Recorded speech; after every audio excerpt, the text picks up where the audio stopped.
নমস্কার, তারামা ভক্ত কন্যা চ্যানেলে জানাই আপনাদের সকলকে স্বাগত। মা কালীর পক্ষ থেকে আপনার জন্য বার্তা রয়েছে। চলুন দেখা যাক ইউনিভার্স আপনাকে কি বার্তা দিতে চায়। ভিডিওটি পুরোটা দেখবেন, স্কিপ করবেন না। কিছু গুরুত্বপূর্ণ বার্তা রয়েছে আপনার জন্য, তাই জন্যই কিন্তু ভিডিওটি আপনার সামনে গেছে। আমি যেটুকু বুঝতে পারছি যে আপনারা যারা এখন ভিডিওটি দেখছেন তারা কিন্তু খুবই চিন্তিত এবং অবশ্যই কোনো না কোনো সমস্যার মধ্যে দিয়ে যাচ্ছেন। নতুন বছর শুরু হয়েছে কিন্তু আপনারা কিন্তু কোনো সাকসেস পাননি এখনও অবধি। অনেকটাই স্ট্রাগল করছেন, পরিশ্রম করেই যাচ্ছেন, কিন্তু ফল কিন্তু পাচ্ছেন না।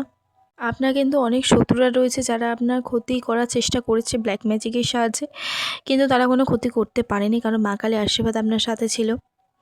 আপনার যে মানি আর্নিংয়ের যে পয়েন্টটা তারা কিন্তু সেটাকে ব্লকেজ করার চেষ্টা করেছে যাতে আপনি ভালো থাকতে না পারেন। আপনার কিন্তু শত্রুরা চায় না যে আপনি কোনো দিন ভালো থাকেন। যেহেতু হয়তো তাদের সাথে আপনি কথা বলেন না এখন বা সম্পর্ক কোনো নেই, তাই জন্যই তারা এটা চায় না। বা কোনো গ্রুপের সঙ্গে আপনি আগে যুক্ত ছিলেন, সেখানে আপনি এখন আর নেই। আপনি এখন একা থাকেন, নিজে ফ্যামিলির সঙ্গে থাকেন, তাই জন্যই কিন্তু তারা জেলাস ফিল করছে এবং আপনার ক্ষতি করার চেষ্টা করছে। তো মা কালী বলতে চায় আপনি নিজের যে কেরিয়ার আছে সেটাতে কিন্তু এগিয়ে যান। আপনার সফলতা কিন্তু আসতে চলেছে। মায়ের আশীর্বাদ আপনার সঙ্গে রয়েছে, চিন্তা করার দরকার নেই। যারা আপনার ক্ষতি করার চেষ্টা করেছে তাদের ক্ষতি আপনি কখনোই চাইবেন না, কোনো সময় মনেও আনবেন না যে তাদের ক্ষতি হোক। কিচ্ছু ভাবার দরকার নেই, তাদেরটা তারা ফল পাবে। আপনি আপনার পরিশ্রম করুন এবং পরিশ্রমে কিন্তু ফল আপনি পেতে চলেছেন। বহু সময় ধরে আপনি স্ট্রাগল করছেন, কিন্তু মানে কোনো সাকসেস আপনি কিন্তু পাচ্ছিলেন না, কারণ শত্রুরা আপনার উপর কুদৃষ্টি দিয়েছিল এবং আপনিও কিছুটা নিজের ওপর মানে অতিরিক্ত নেগেটিভ থিঙ্কিং করতেন। এবার আপনি যদি সবসময় নেগেটিভ থিঙ্কিং এখনও করতে থাকেন তাহলে কিন্তু পজিটিভিটি আসবে না। তাই জন্য আপনি কিন্তু যে কোনো একটি সময় ফাঁকা সময় থেকে, ধরুন সকালবেলা আপনি উঠলেন ঘুম থেকে,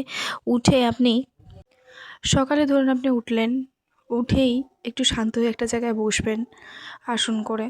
একদম শান্ত, যেন সেই জায়গাটা পুরো শান্ত থাকে। সেই জায়গাটা আপনি বসে একটু ঠাকুরের নাম নেবেন বা মাকে একটু মনে করবেন। নিজে চোখটা বন্ধ করে মনে করবেন, করে মাকে মনের কথাটা বলবেন। ঠিক আছে? এটা একটা ম্যানিফেস্টেশনের মতো আপনি করবেন।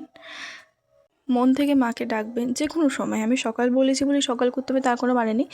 যে কোনো একটা সময়, কিন্তু মন থেকে করতে হবে এবং শান্তভাবে করতে হবে, যেন সেখানে কোনো আওয়াজ না হয়।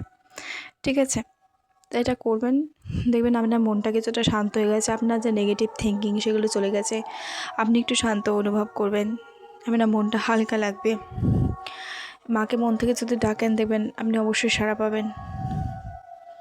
মায়ের আশীর্বাদ সবসময় আমাদের সাথে আছে, যার জন্য আমরা যে কোনো বিপদ থেকে বেঁচে যাই। ঠিক আছে? আমাদের কিন্তু শত্রুরা অনেক বড় করে ক্ষতি করার চেষ্টা করে, কিন্তু যেহেতু মা কালীর আশীর্বাদ আমাদের সঙ্গে রয়েছে, মাথার উপর রয়েছে, তাই জন্য কিন্তু তারা কিচ্ছু করতে পারে না। এবং তাই জন্যই কিন্তু তারাও কিন্তু চিন্তা করছে যে আপনার কোনো ক্ষতি তারা কীভাবে মানে করতে পারছে না কেন? আপনি কার ভক্ত? যেহেতু আপনি মা ভক্ত ছিলেন, তাই জন্য কোনো ক্ষতি কিন্তু তারা আপনার করতে পারেনি বড় রকমের।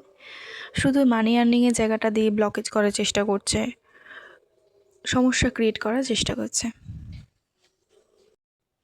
সেই প্রভাবও আপনার কেটে যাবে ফেব্রুয়ারি মাসের শেষের দিকে। ধন্যবাদ।